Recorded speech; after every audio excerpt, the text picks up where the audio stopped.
Hi గారు, welcome to our channel. ప్రస్తుతం మనతో పాటు దాము బాలాజీ గారు సీనియర్ జర్నలిస్ట్ ఉన్నారు. వారితో ఒకసారి మాట్లాడదాం. సార్ నమస్కారం. సార్ నమస్తే సార్, పవన్ కళ్యాణ్ గారికి సుప్రీంకోర్టు షాక్ ఇచ్చినట్టుగా తెలుస్తుంది సార్. అంటే మొత్తం కొల్లేరు సరస్సును క్లీన్ చేయాలని చెప్పేసి ఆదేశాలు అయితే జారీ చేసింది. అయితే ఇది పెద్ద టాస్క్, కొల్లేరు సరస్సు క్లీన్ చేయడం అనేది. ఇప్పుడు ఇది పవన్ కళ్యాణ్ గారి శాఖలో ఉంది. సో ఇప్పుడు అది ఆయన ఏ విధంగా దీన్ని క్లీన్ చేస్తారు అని చెప్పేసి, అంటే ఏ విధంగా ఆదేశాలు జారీ చేసి క్లీన్ చేపిస్తారని చెప్పేసి మాట్లాడుకుంటున్నారు. చంద్రబాబు నాయుడు గారు కూడా దీని నుంచి కాపాడలేరు పవన్ కళ్యాణ్ అని కూడా అంటున్నారు. సార్ అసలు ఏంటి కొల్లేరు సరస్సు తీర్పు, సుప్రీంకోర్టు ఏం చెప్పింది, మరి పవన్ కళ్యాణ్ గారు ఈ పని పూర్తి చేస్తారంటారా లేదా సార్?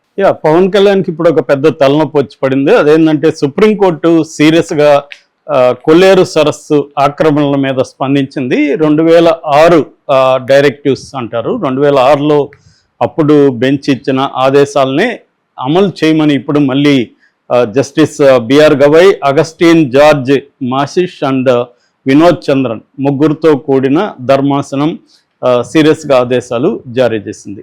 ఈ రెండు శాఖలు అంటే అటవీ శాఖ, తర్వాత పర్యావరణ శాఖ, ఈ రెండు శాఖలు కూడా పవన్ కళ్యాణ్ చూస్తున్నాడు. కాబట్టి కొల్లేరు సరస్సు పరిరక్షణ కావచ్చు, ఆక్రమణల తొలగింపు కావచ్చు, పవన్ కళ్యాణ్ బాధ్యతగా మారింది. సో కానీ అదంత ఈజీ కాదు. ఎందుకంటే అక్కడ దాదాపు కొల్లేరు చుట్టుపక్కల మొత్తం 148 గ్రామాలు, 20 లక్షల పాపులేషన్ ఉంది. అందులో 120 గ్రామాల్లో 4 లక్షల పాపులేషను ఈ కొల్లేరు సరస్సు మీద ప్రత్యక్షంగా పరోక్షంగా డిపెండ్ అయినారు. అందులో 2 లక్షల మంది మత్స్యకారులు ఉన్నారు. వీళ్ళందరూ ఇప్పుడు ఆందోళనలోకి దిగారు. మాకు ముందు మా రిహాబిలిటేషన్ చూపించకుండా, నష్టపరిహారం చెల్లించకుండా, మాకు ఆల్టర్నేటివ్ ఏమన్నా చూపించకుండా మీరు దీన్ని క్లీన్ చేయడానికి లేదు అనేది వాళ్ళు డిమాండ్ చేస్తున్నారు. ఇది పవన్ కళ్యాణ్కి ఇప్పుడు జటిలమైన సమస్యగా మారింది. ఎందుకంటే వాళ్ళందరికీ చేయాలంటే మినిమం 5,000 నుంచి 10,000 కోట్లు అవసరం. మనకు తెలుసు ఖజానాలో డబ్బు లేదనే విషయం. సో అందువల్ల దీన్ని ఎలా పవన్ కళ్యాణ్ డీల్ చేయబోతున్నాడు అనేది తలనొప్పిగా మారింది. అసలు ఈ కొల్లేరు సరస్సు చరిత్ర ఏంటి, ఎందుకు అంత కష్టమైంది, అది ఎవరు ఆక్యుపై చేశారు, ఆక్యుపై చేయడం వల్ల ఎవరికి నష్టం, కోర్టు గతంలో ఏం చెప్పింది, ప్రభుత్వాలు ఇప్పటి వరకు ఏ రకమైన చర్యలు చేపట్టాయి అనేది మనం ఒకసారి చూస్తే దాన్ని బట్టి పవన్ కళ్యాణ్ పరిస్థితి కూడా మనకు అర్థమవుతుంది. బేసిక్గా కొల్లేరు సరస్సు అనేది ఈస్ట్ గోదావరి, వెస్ట్ గోదావరి మధ్యలో ఉండేది. ఇప్పుడు అది కంప్లీట్గా ఏలూరు, కొత్తగా ఏలూరు జిల్లా కిందికి వస్తుందన్నమాట. ఇది ఒకప్పుడు 900 చదరపు కిలోమీటర్ల వైశాల్యంలో ఈ కొల్లేరు సరస్సు ఉండేది. ఇది వచ్చి ఫ్రెష్ వాటర్ షాలో లేక్ అంటారు వీటిని. అంటే సహజంగా ఏర్పడిన మంచినీటి సరస్సు అనమాట. ఇది ఇండియాలోనే అతిపెద్దది. ఏషియన్ లేక్స్లో, అతిపెద్ద లేక్స్లో కూడా ఇది ఒకటి. ఒకప్పుడు అంటే 20వ శతాబ్దానికి ముందు ఇది 900 చదరపు కిలోమీటర్ల వైశాల్యంలో ఉన్నది. దాని తర్వాత 1990 నాటికి అది 300 చదరపు కిలోమీటర్ల స్థాయికి పడిపోయింది. అంటే దాదాపు 600 చదరపు కిలోమీటర్లు తగ్గిపోయింది అది. దీనికి ప్రధాన కారణం ఏంటంటే దాని చుట్టూ రొయ్యల చెరువులు మొదలైనవి. 70లో 80లో రొయ్యల చెరువులు అక్కడ మొదలైనవి. దాదాపు ఇప్పుడు మొన్న మృత్యుంజయరావు అని ఒక ఎన్విరాన్మెంటలిస్ట్ అనమాట, పర్యావరణవాది, కాకినాడ అయింది. ఆయన సుప్రీంకోర్టులో పిల్ వేశాడు, పబ్లిక్ ఇంట్రెస్ట్ లిటిగేషన్ పిటిషన్ వేశాడు. ఆ పిటిషన్ మీద ఇప్పుడు ఈ ముగ్గురు జడ్జెస్ ధర్మాసనం చెప్పిందనమాట. ఆయన ఏమంటున్నాడంటే దాదాపు 6,908.48 హెక్టార్ల ఆక్యుపేషన్, అంటే దాదాపు 7,000 వేసుకోవచ్చు మనం. 7,000 హెక్టార్ల దీంట్లో 7,000 హెక్టార్లు రొయ్యల చెరువులు, చేపల చెరువులు ఆక్యుపై చేసుకున్నారు అనేది ఈయన ఆరోపణ. మామూలుగా మనకి రామ్సర్ కన్వెన్షన్ అని ఒకటి ఉంది. 1971లో ఇరాన్లో రామ్సర్ అనే ఒక సిటీలో ఒక ఇంటర్నేషనల్ కన్వెన్షన్ జరిగింది.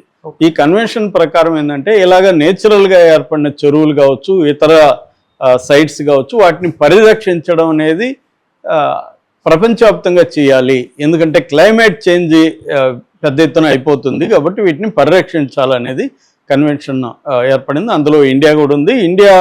ఇండియాలో నుంచి 89 సైట్లు ఈ రామ్సర్ కన్వెన్షన్లో కూడా ఉన్నాయి. అందువల్ల కొల్లేరు సరస్సుని రక్షించాల్సిన బాధ్యత ఇటు కేంద్ర ప్రభుత్వానికి ఉంది, ఇటు రాష్ట్ర ప్రభుత్వానికి కూడా ఉంది అన్నమాట. సో ఇప్పుడు ఏమైందంటే ఈ కొల్లేరు సరస్సుని ఎందుకు రక్షించాలి అనుకున్నప్పుడు పర్యావరణం అంటే ఏంటి, దాదాపు 200 రకాల పక్షులు ఇక్కడికి వస్తుంటాయి అన్నమాట. ముఖ్యంగా సైబీరియా నుంచి క్రేన్స్ అంటే కొంగలు ఎవరి వింటర్లో ఇక్కడికి వస్తాయి. అట్లాగే ఈ 200 రకాల పెలికాన్స్, ఫ్లెమింగోస్, రకరకాల బర్డ్స్ వస్తాయి. అట్లాగే ఈ కొల్లేరులో దాదాపు 60 రకాల నేటివ్ ఫిష్ ఉండేది ఒకప్పుడు, ఇప్పుడు అది 30 రకాలకు పడిపోయింది. అవన్నీ కూడా నాశనం అయిపోయినాయి. అంటే మనకి ఒక ఎన్విరాన్మెంటల్ బ్యాలెన్స్ అంటారు. ఎన్విరాన్మెంట్లు ఫ్లోరా అండ్ ఫానా అంటే వృక్ష జాతుల్ని, ఇటు ఫానా అంటే జంతు పక్షి జాతుల్ని రక్షించుకోవాల్సిన అవసరం ఉంది.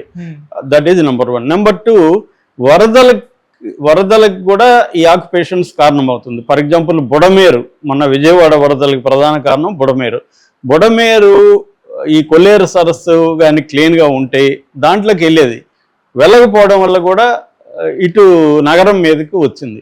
అంటే కొల్లేరు సరస్సులో దాదాపు 67 బుడమేరు కావచ్చు, ఉప్పుటేరు కావచ్చు, ఇలాంటి ఒక 67 రకాల డ్రైన్స్ వెళ్ళి కలుస్తాయి అన్నమాట కొల్లేరు రకాలు.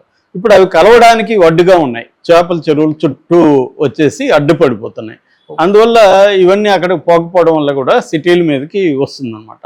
ఇది బేసిక్గా ఏంటంటే ఈ కొల్లేరు సరస్సు ఆక్యుపేషన్ని క్లీన్ చేయాలి. ఇది 2006లో ఇచ్చినప్పుడు మన వైఎస్ఆర్ రాజశేఖర రెడ్డి నాటు బాంబులతో చాలా వాటిని పేల్చేశారు. ఆ గేట్లనంతా నాటు బాంబులతో రొయ్యల చెరువులను పేల్చేసి వాళ్ళందరినీ క్లీన్ చేయించారు. అప్పట్లో చాలా వరకు క్లీన్ అయినాయి. దాదాపు 80% వరకు ఆ పీరియడ్లో క్లీన్ అయినాయి. తర్వాత మళ్ళీ చంద్రబాబు ప్రభుత్వం కావచ్చు, జగన్ ప్రభుత్వం కావచ్చు, ఎవరు కూడా దీని మీద సీరియస్గా తీసుకోలేదు. ఇప్పుడు ఈ మృత్యుంజయరాయ వెళ్ళిన తర్వాత సుప్రీంకోర్టు చాలా సీరియస్గా తీసుకునింది.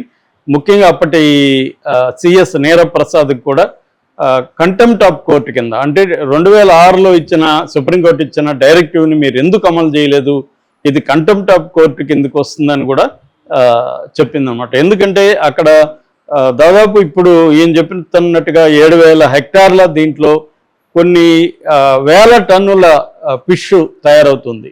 ఫిష్ కావచ్చు, రొయ్యలు కావచ్చు. సో అందువల్ల దీని మీద డిపెండ్ అయిన 2 లక్షల మంది, 120 గ్రామాలకు సంబంధించిన 2 లక్షల మందికి ఇప్పుడు నిరుద్యోగంలోకి వెళ్ళిపోతారు ఇది క్లీన్ చేస్తే. చేయకపోతే ఏమో సుప్రీంకోర్టు సీరియస్గా తీసుకుంది. దీన్ని ఇప్పుడు పవన్ కళ్యాణ్ ట్యాకిల్ చేయగలడా అంటే వెరీ వెరీ డిఫికల్ట్. సో మరి ట్యాకిల్ చేయకపోతే పవన్ కళ్యాణ్కి చెడ్డ పేరు వచ్చే అవకాశం కూడా ఉంది. ఇది నేషనల్ ఇష్యూ అవుతుంది. సో చంద్రబాబే కాపాడాలంటున్నారు. మరి చంద్రబాబు కాపాడగలడా పవన్ కళ్యాణ్ని లేదా? ఎందుకంటే ఆయన ఏరుకోరి ఈ శాఖలను తీసుకున్నాడు. హోంశాఖ అంటే కూడా నాకు ఎన్విరాన్మెంట్లు అంటే చాలా ఇష్టం అన్నాడు. మాటలు చెప్పడం, పుస్తకాల్లో వ్యాసాలు రాయడం, లేకపోతే ఉపన్యాసాలు వేయడం ఓకే, కానీ ఎన్విరాన్మెంట్ని కాపాడడం అనేది చాలా చాలా కష్టం. ఎందుకంటే డెవలప్మెంట్ అంటేనే ఎన్విరాన్మెంట్ డిస్ట్రక్షన్ అనేది మనకి వచ్చేసింది. సో ఎన్విరాన్మెంట్ని డిస్టర్బ్ చేయకుండా ఇవాళ డెవలప్మెంట్ లేదు. సో